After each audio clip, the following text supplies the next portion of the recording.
बातमी राष्ट्रवादी काँग्रेसमधील फुटीनंतर पक्ष आणि चिन्हाचा वाद हा निवडणूक आयोगात सुरू आहे। या संदर्भात पहिली सुनावणी केंद्रीय निवडणूक आयोगात पार पडली आणि यावेळी राष्ट्रवादी पक्षाच्या दोन्ही गटाकडून जोरदार युक्तिवाद करण्यात आला। गेल्या सुनावणीच्या वेळी राष्ट्रवादीच्या शरद पवार गटाला कागदपत्र सादर करण्यासाठी 30 ऑक्टोबरपर्यंतची मुदत देण्यात आली होती आणि या मुदतीत शरद पवार गटाकडून 30 ऑक्टोबरला निवडणूक आयोगात मोठ्या प्रमाणात पुरावे सादर करण्यात आले। आज शरद पवार गटाचे वकील सिंघवी युक्तिवाद करण्याची शक्यता आहे, त्यामुळे सुनावणी सलग होऊन फैसला होणार की पुन्हा नवी तारीख मिळणार हे आजच्या सुनावणीनंतरच समजेल। शिवसेना उद्धव बाळासाहेब ठाकरे पक्षाच्या नेत्यांची आज मातोश्रीवरती बैठक होणार आहे आणि या बैठकीमध्ये मराठा आरक्षण, ग्रामपंचायत निवडणूक या मुद्द्यांवरती चर्चा करण्यात येणार असल्याची माहिती मिळते।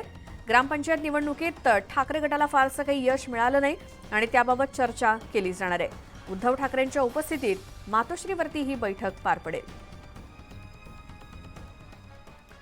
शिवसेना खासदार डॉक्टर श्रीकांत शिंदे यांच्या उपस्थितीत शेकडो तरुणांनी शिवसेना पक्षात प्रवेश केला।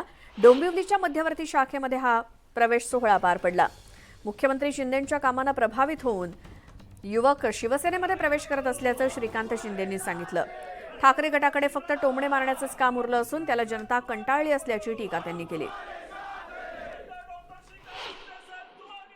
आपण जर पाहिलं असेल 2 दिवसा अगोदर ग्रामपंचायतीच्या निवडणुका झाल्या, त्यामध्ये मोठ्या प्रमाणामध्ये यश जे आहे ते शिवसेनेला त्या ठिकाणी मिळालं। कारण की लोकांना जे आहे हे विकासाचं राजकारण या ठिकाणी आवडतं, ना की रोज उठून जे आहे ते एक दुसऱ्याला शिव्या घालणं, टोमणे मारणं, शिव्या शाप देणं आणि टीका करणं।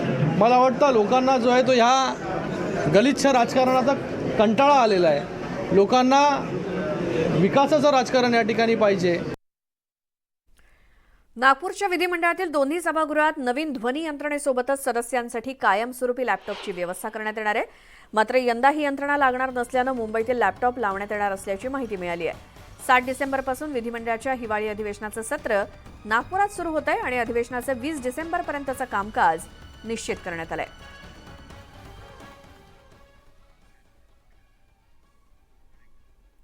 राज्यामध्ये ठिकठिकाणी अवकाळी पावसानं हजेरी लावली। सिंधुदुर्ग जिल्ह्यातील देवगड तालुक्याला अवकाळी पावसानं झोडपलं।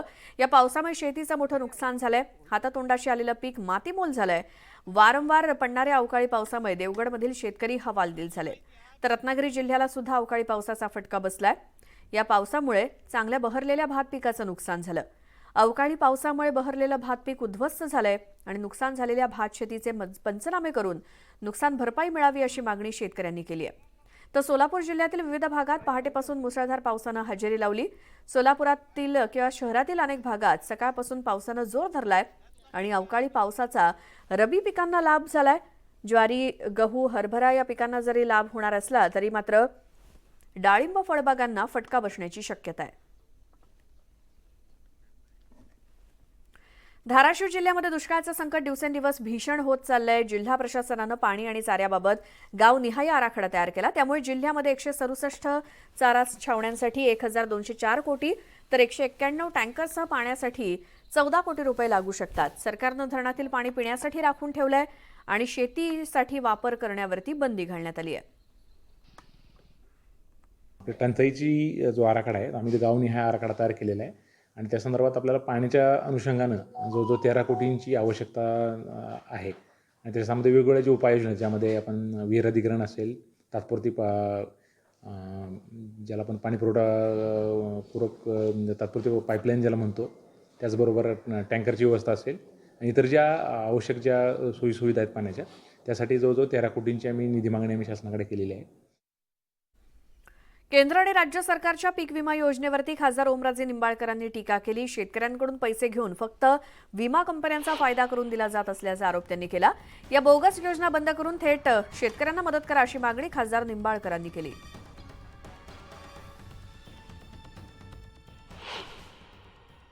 पीक विमा कंपनीचे तुंबडी भरण्यापेक्षा जर हे 11,000 रुपये कंपनीला देण्याच्या ऐवजी डायरेक्ट शेतकऱ्याला दिले तर मला वाटतं किमान शेतकऱ्याला ती डायरेक्ट मदत होईल। एका बाजूनं कंपनीला द्यायचं आणि पुन्हा कंपनीकडे केंद्र त्या ठिकाणी भांडत बसायचं आणि ती कंपनी काही मदत देत नाही। मला वाटतं अशा पद्धतीच्या दुष्टचक्रात घालण्याचा प्रकार जो होतोय त्या प्रकाराचा आम्ही निषेध करतोय आणि म्हणून मागणी करतोय। पुढची बातमी आहे. लासलगाव पाठोपाठ आता मनमाड कृषी उत्पन्न बाजार समिती देखील आजपासून 18 तारखेपर्यंत बंद असणार आहे. दिवाळी निमित्तानं व्यापारी लिलावात सहभागी होणार नसल्यामुळे तब्बल 10 दिवस कांदा लिलाव ठप्प असेल.